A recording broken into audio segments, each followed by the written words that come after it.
have you ever claimed to be Indigenous? Mr. Genuous, I'm not Indigenous, and I've never claimed to be Indigenous or to have Indigenous status.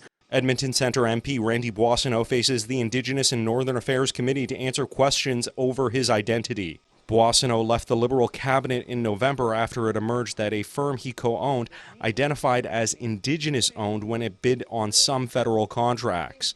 Boissonnault insists the bid was made by his former business partner and he had no role in preparing bids. There were also questions about Liberal marketing materials presenting Boissonnault as Indigenous. The Liberal Party's Indigenous Peoples Commission put up an Instagram post on June 30th, 2016, which falsely claimed that you were Indigenous.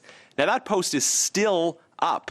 Boissonnault's former firm did win at least one government contract, though not the bids with Indigenous identity claims attached. My question is, what Cree Nation does your family belong to?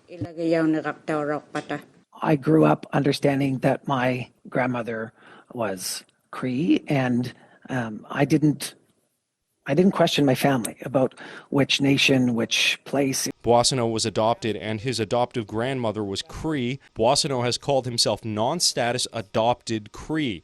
But Indigenous people say that's not a real thing, and when pressed, Boissonnault admits he made the term up. In 2 hours of testimony, Boissonnault didn't acknowledge that all this, along with beginning speeches in Cree, joining the Liberal Indigenous Caucus, and the misleading marketing material, could give people the impression Boissonnault is Indigenous without requiring him to make any claim. All these people around you that have publicly claimed that you are Indigenous, you have said in the House of Commons that you're Indigenous, and now you're before this committee saying that you never did. Mr. Genuous, I've never claimed to be Indigenous. What I said in the House was that that is not. You're misinterpreting the record. In Ottawa, Xiao Li, City News.